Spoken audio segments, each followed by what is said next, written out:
মাঘের শেষে চিরশ্রীর বিয়ে সম্বন্ধ করে মায়ের এক বান্ধবীর ছেলে। বিয়ের খবরটা ও কাউকে বলেনি, শুধু সঞ্চারী ছাড়া। ইনফ্যাক্ট ওর যে দেখাশোনা চলছে সে খবরও কেউ জানে না। ইউনিভার্সিটিতে পড়াকালীন ওদের একটা ফ্রেন্ড সার্কেল তৈরি হয়েছে, নিয়মিত কথা হয়, পরস্পর মিট করে। মৈনাক কালই একটা প্রাইম লেন্স আনিয়েছে আমাজন থেকে। দারুণ ছবি তোলার হাত মৈনাকে। ওদের ব্যাচে যে কোনো অনুষ্ঠান বা ক্যাজুয়াল আড্ডা হলে মৈনাক ছবি তোলার দায়িত্বে থাকে।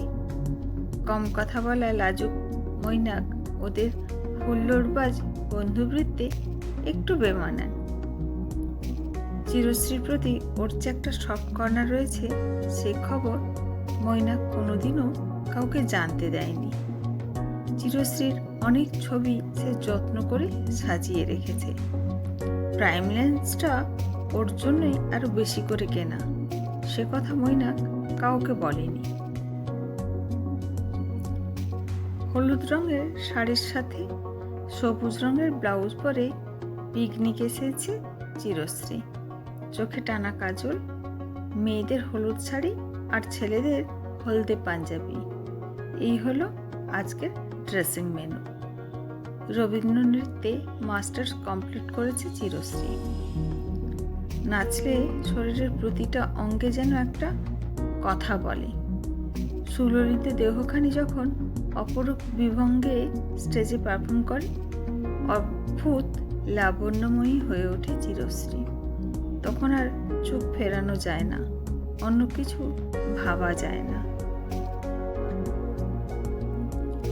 হাতে পকোড়া আর ঠোঁটে কফির কাপে চুমুক দিতে দিতে অনির্বাণ বলল, চল গানের লড়াই খেলি। ওদিকে রান্না হচ্ছে, এদিকে ওরা সকলে গোল হয়ে বসে গানের লড়াই শুরু করেছে। এরপর নাচ। মৈনাকের আরেকটা গুণ হলো গান না শিখেও বেশ গাইতে পারে। কয়েকটা লোকগীতি গাইল মৈনাক, চিরশ্রী নাচল। ওদের কম্বিনেশনটা সবসময় আসর জমিয়ে দেয়, ভারী সুন্দর দেখায় দুজনকে। নাচ শেষে সঞ্চারী হাটে হাঁড়ি ভাঙল। চিরশ্রীর বিয়ে খবর ঘোষণা করা হলো বন্ধু মহলে। মিশ্র প্রতিক্রিয়া পাওয়া গেল। কেউ কেউ বেজায় খুশি, কেউ ভীষণই মনমরা। মৈনাকের মুখে কোনো কথা নেই, স্থাপত্যের মতো নিশ্চুপ, নীরব হয়ে গেছে সে। এই অপ্রত্যাশিত খবরের জন্য বিন্দুমাত্র তৈরি ছিল না মৈনাক। ক্যামেরাটা হাতে নিতে গিয়ে মৈনাক ভীষণ কাঁপছিল, তবে বুকের ভেতরটা আরও বেশি। কিরে মৈনাক, ছবি তুলবি না আর আমার? চিরশ্রী জানতে চায়। ট্রাইপড থেকে ক্যামেরাটা খুলে নিয়ে ব্যাগে ভরতে ভরতে মৈনাক বলল, ব্যাটারি ডাউন, আজ আর ছবি তোলা হবে না। কি ক্যাজুয়াল ছেলে রে বাবা। চিরশ্রী মৃদু ধমক দিয়ে রান্নার দিকে চলে যায়। মৈনাক এখন একটু একলা থাকতে চায়।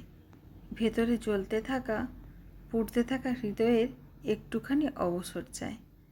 বাড়ি ফিরে ডিএসএলআর থেকে চিরশ্রীর সব ছবি ধরে ধরে ডিলিট করলো মৈনাক। প্রাইম লেন্সটা আছাড় মেরে ছুঁড়ে ফেললো শক্ত মেঝের ওপর। Album, mobile, memory card, laptop থেকে চিরশ্রীর সব ছবি মুছে ফেলেছে মৈনাক। শুধু ফেসবুকের ওর নিজস্ব পেজের চিরশ্রীর ছবিগুলো রয়ে গেছে। আরও অনেক ছবি রয়ে গেছে হৃদয়ের গোপন আলমারিতে। না, ওগুলো কিছুতেই ডিলিট করা যাচ্ছে না। শরীরের ভেতর এক আশ্চর্য হার্ডওয়্যার নিয়ে আমরা ঘুরে বেড়াই। একবার কোনো কিছু গভীরভাবে স্টোর হয়ে গেলে সহজে উপড়ে ফেলা যায় না।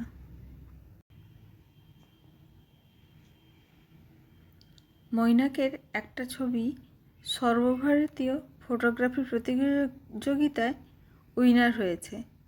চিরশ্রী পোর্ট্রেট নাচের একটা পোজ কখন তুলেছে কে জানে।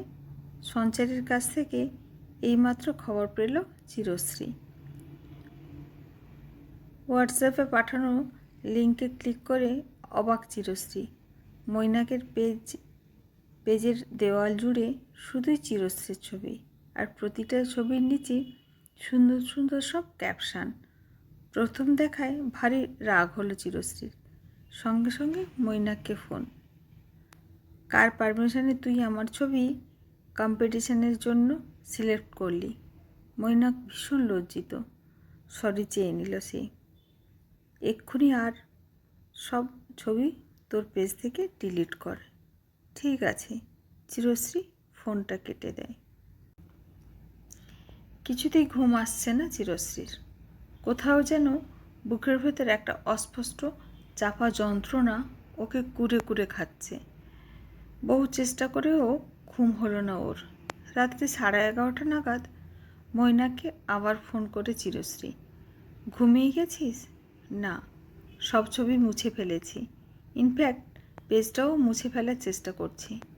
মৈনাকের গলা ভারী হয়ে আসে। দুপক্ষই কিছুক্ষণ নীরব। মন থেকে মুছতে পারবি আমায়?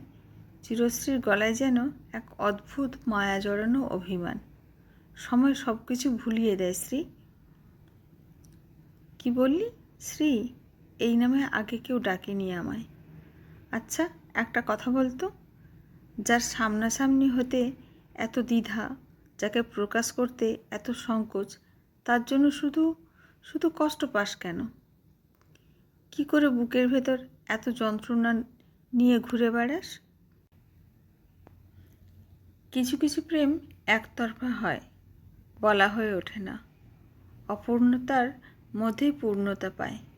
যন্ত্রণা গুমরে মরার জন্য যেন তার জন্ম হওয়া।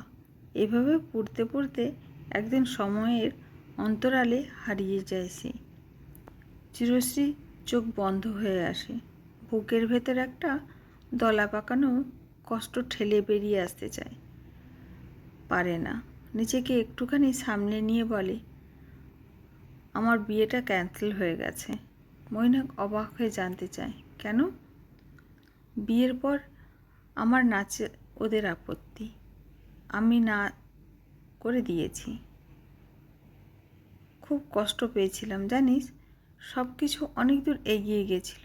শেষ মুহূর্তে এসে এই শর্ত চাপিয়ে দেওয়া হয় আমার ওপর। মানতে পারলাম না। মৈনাক কোনো কথা বলে না। দুজনে কিছুক্ষণ নীরব থাকে। এরপর মৈনাক বলে, ঈশ্বর হয়তো তোর জন্য বেটার কাউকে চুজ করে রেখেছে। চিরশ্রী হাসে। গোলাপি আভায় ওর মুখখানি উজ্জ্বল হয়ে ওঠে। হাসতে হাসতে বলে, যেভাবে যত্ন নিয়ে আমার ছবিগুলো তুলেছিস, ওরকম আমায় যত্ন নিতে পারবি চিরকাল? মানে আমার নাচের তালে আজীবন গলা মেলাবি? কি বলছিস তুই? আমার সাথে সরস্বতী পুজোয় ঘুরতে যাবি? আমি হলুদ শাড়ি, তুই হলদে পাঞ্জাবি। তোর গলায় ঝুলবে ডিএসএলআর। মৈনাকের ঠোঁট দুটো মৃদু কাঁপতে থাকে। কোনো কথা আসে না। আমার হাতটা শক্ত করে হাঁটতে পারবি আমরণ? দিশেহারা মৈনাক কি উত্তর দেবে বুঝে উঠতে পারে না। শুধু ওর চোখ দুটো বন্ধ হয়ে আসে। দুফোঁটা জল গড়িয়ে পড়ে। শরীরের সমস্ত ইন্দ্রিয় দিয়ে অনুভব করে প্রেমের স্পন্দন। ভোরের শিশির যেভাবে ধুইয়ে দেয় সবুজ ঘাসের প্রান্তর, ঠিক সেরকম স্নিগ্ধ হয়ে ওঠে মৈনাকের অন্তর।